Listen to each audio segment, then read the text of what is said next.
I don't want to be strong like man who look pretty. I want to be strong like bitch that fight bears in the forest. Welcome to another episode of Bitch vs. Bear with your host Amber. Me? And me, Sydney. Woohoo!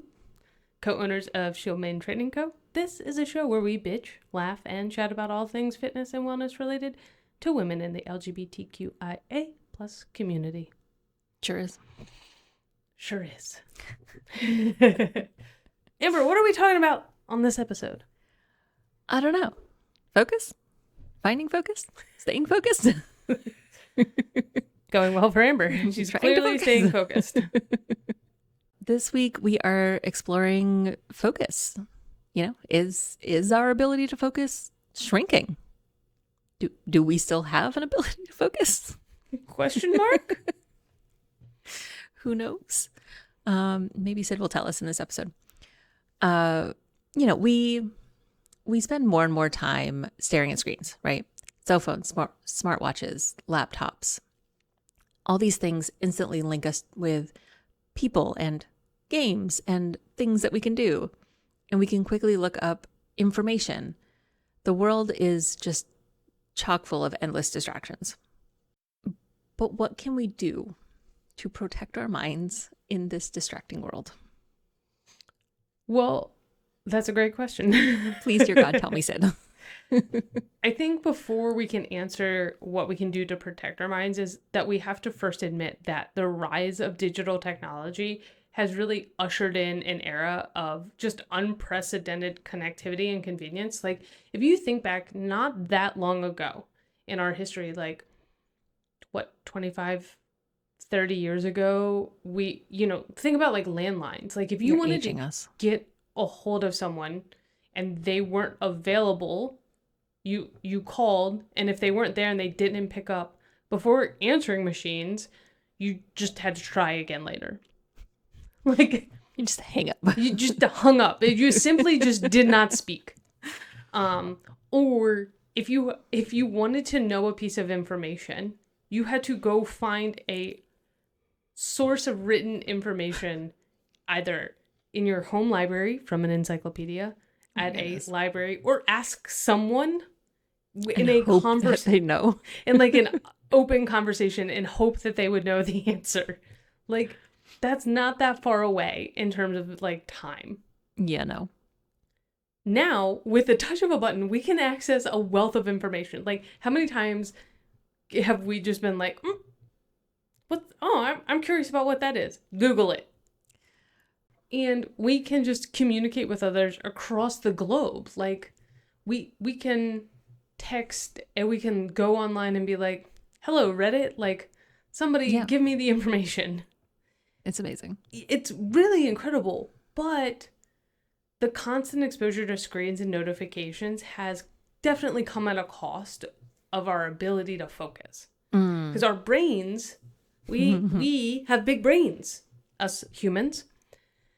They're highly adaptable, and they're capable of rewiring themselves in response to environment and experiences. This is what makes us human and not just gorilla. Like, fair. So this phenomenon, known as neuroplasticity, allows us to learn new skills, form habits, and adapt to changing circumstances. However, the pervasive presence of digital devices has led to a significant shift in how we allocate our attention. Ooh. We've rewired our brains. Oh, no. Yeah. Oh, no. So in the past, our attention was primarily directed towards single tasks or activities for extended periods, whether it was reading a book, working on a project, or engaging in face-to-face conversation. We had the ability to sustain focus and concentrate deeply on a task, or whatever task was at hand. However, the constant barrage of digital stimuli has disrupted this natural rhythm, fragmenting our attention and making it harder to concentrate for extended periods. Feel that.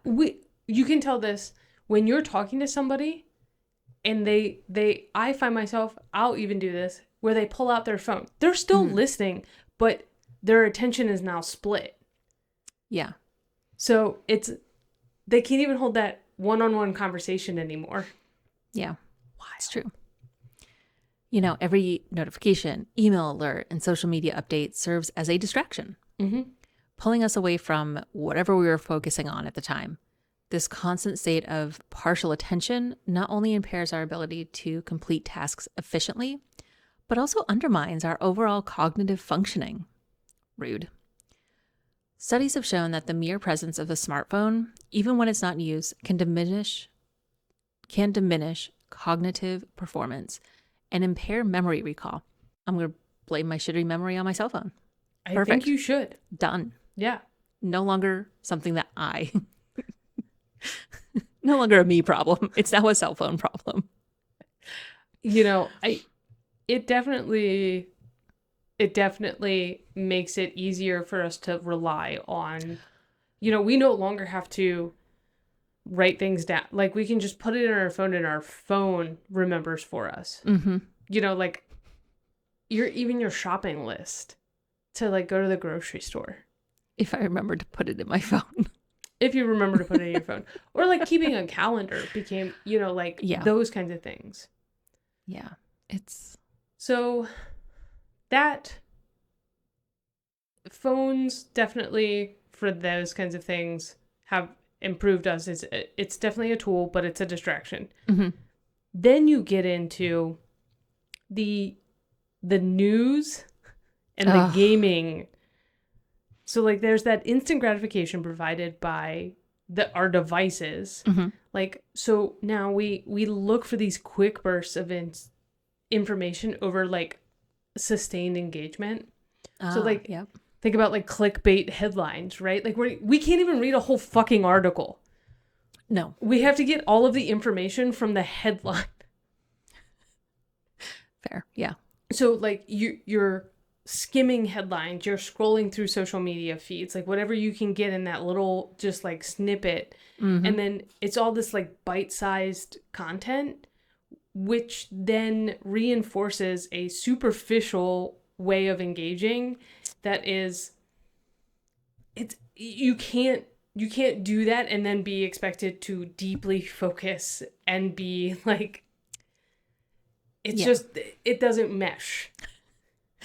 Yeah, no, not really. Yeah, not really. So doesn't really do that. As a result, many of us find ourselves like trapped in that cycle of constant distraction, struggling to maintain our attention with any one thing for a period of time. Whether there's a face-to-face conversation, whether you might have opened your phone to look at a text message, but somehow now you're on Instagram. So this phenomenon actually has a name. Oh, no. It's referred to as continuous partial attention. So you're giving attention to something, but you're constantly seeking more and you're kind of dividing it. Okay. So it diminishes our productivity, as we can all probably attest to, but also creativity. Oh, Womp womp. no. It erodes our capacity for introspection and deep reflection, and that saddens me. That's going to really affect last week's episode on resilience. Exactly. Oh, sad. Okay. So, Sydney, tell me, is it all doom and gloom? Or are there any strategies we can employ to protect our minds in this hellscape of a world? Yes. But you're going to have to put in work. Well, that sounds uncomfortable. Yeah. Okay. Don't worry. It is not all doom and gloom. We do have some suggestions for you. We do. As always. Fortunately, there are several strategies we can adopt to start to reclaim our focus. First and foremost, we've said this before. We will say it again. We will say it till the end of time. Establish boundaries. This time, not with other people, but with your devices. Which sometimes also involves other people. Sometimes. And it can be harder than setting boundaries with other people. But you can do it. We believe in you. Setting designated times for checking emails and social media can help prevent constant interruptions throughout the day. Another crucial strategy is practicing mindfulness. This is something else we're always talking about because we believe in it. By cultivating awareness of our thoughts and surroundings, we can better resist the pull of distractions and stay present in the moment.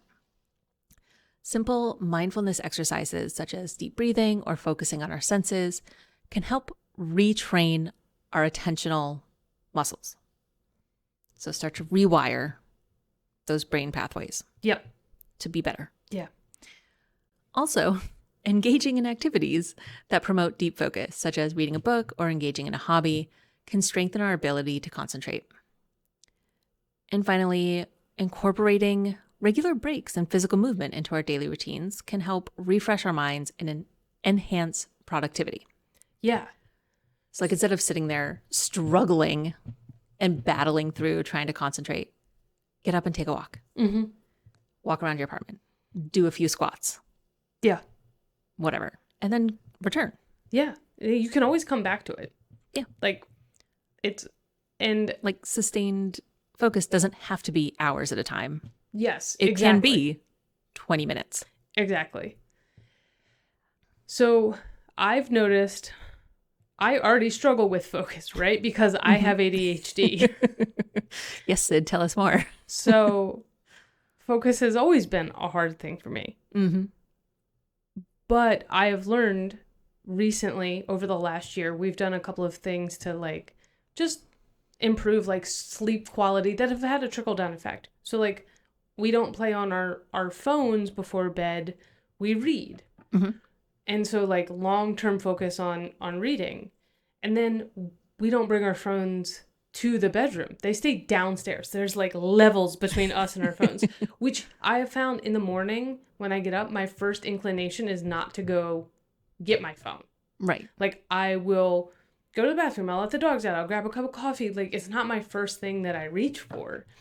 And I think establishing that boundary, my next thing that I do want to do is like set designated times for checking email and social media. Like I want to put the parental blocker on for social media. Yeah. Of like, okay, you get an hour in the morning and you get an hour after work. But like, it can't just be like, oh, I need a break from looking at spreadsheets to then pick up my phone and look at social. That's not a break. Yeah. You're still looking at a screen. I'm still looking at a screen. And now my focus is just more inclined to be like, oh, well, I'll just pick up my phone rather than queuing in like, hey, you've been staring at a spreadsheet for 20 minutes. Maybe let's get up and go for a walk. Yeah. So that's what I took away when this episode, I was like, oh my God, I need to put on parental blockers. I actually love that because I do that too, right? Especially living alone. It's not like I have somebody that I can turn to and start a conversation with. Like What do you Gracie mean you is don't not. talk to Gracie? I mean, I talk to Gracie, but She she's doesn't not talk back? She doesn't talk back. You got to get a husky. They do. That is not what I need.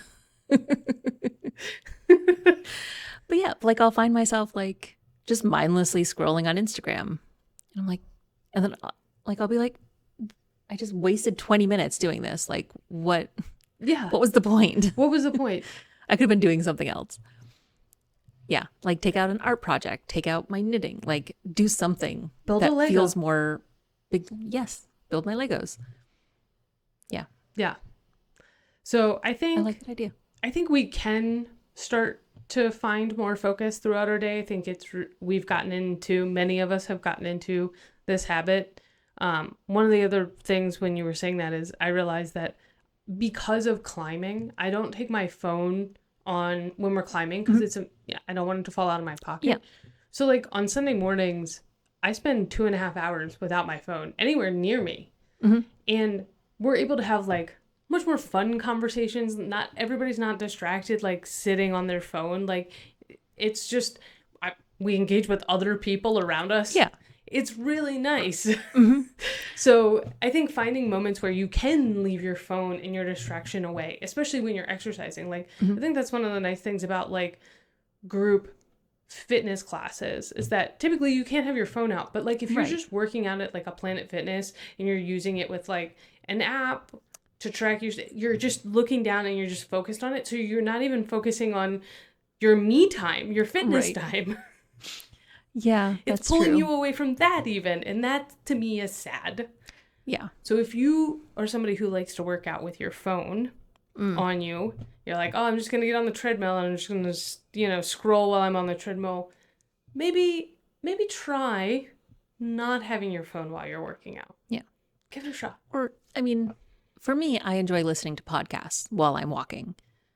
And, so maybe turn your podcast on and then put your phone out of reach. Mm-hmm. Yeah. We all got Bluetooth headphones now. You don't need it. Yeah. And I know that I do try whenever I'm with people, like socializing with friends or something. Like I do try to be mindful of like not picking up my phone while I'm spending time with friends. Yeah. Because I'm like, that's not what I'm here for. I can doom scroll at home. Like I don't need to do it when I'm with my friends. And I noticed, and I do pay attention to this when I go out on dates. Are they looking at their phone? Like in the date I just went on yesterday, Friday. When did I do that? I have no idea. Within the last few days. Didn't pick up his phone. Didn't even look at it. It was great. He probably, this is how we know their age, right? Yeah. I also think that plays a part That too. in it. Yeah. I think there are things that we can do, and we know that phones in particular are causing us to lose our ability to focus on one singular thing. Mm-hmm. So practicing that throughout your day is a good way to like remind ourselves like we don't need to be attached to this thing literally at our hip. Yeah. Like it's okay. You can leave the little black box. You can't leave. I believe in you. So just start being mindful of your digital consumption habits. Maybe first before like trying to forego, like just record in some way, whether it's a little journal or just mentally keep a tally of like, how much are you picking up your phone? When are you picking up your phone? That's the big thing. It's like, when? Is it because you are looking for a break? Well, your phone's not really giving you a break. It's just distracting you from the thing you actually need, which is probably water or sleep. Yeah. And try and prioritize moments of presence and in connection in your daily life. So, when you are on a lunch date with a friend, don't pick up your phone. Yeah. If you're on a date, don't pick up your phone. Yes, really don't pick up your phone. Don't pick up your phone. If you're working out, don't pick up your phone. Like focus on the task that you're trying to do and be present for it. Yeah. By taking proactive steps, we can start to protect our attention. Our attention is actually incredibly valuable. And this way we can just, cultivate a more balanced relationship with technology and start to reclaim control over our minds. Oh, wouldn't that be nice? Right? Oh my gosh.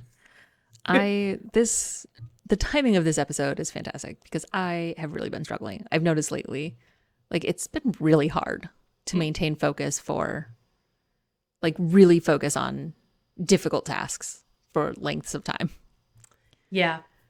Well, now you have some tips. Now I have some tips. I'm excited. Yeah. This will be great. Awesome. That's a wrap. Nice and short for you to focus on. Yeah, it's nice and short for you to focus on. We did that on purpose. You're welcome. Totes on purpose. All right. So remember, whether you're lifting weights or lifting each other up, let's keep breaking barriers, building strength, and embracing our rainbow of resilience. Until next time, bitches and bears, stay fierce and stay fabulous.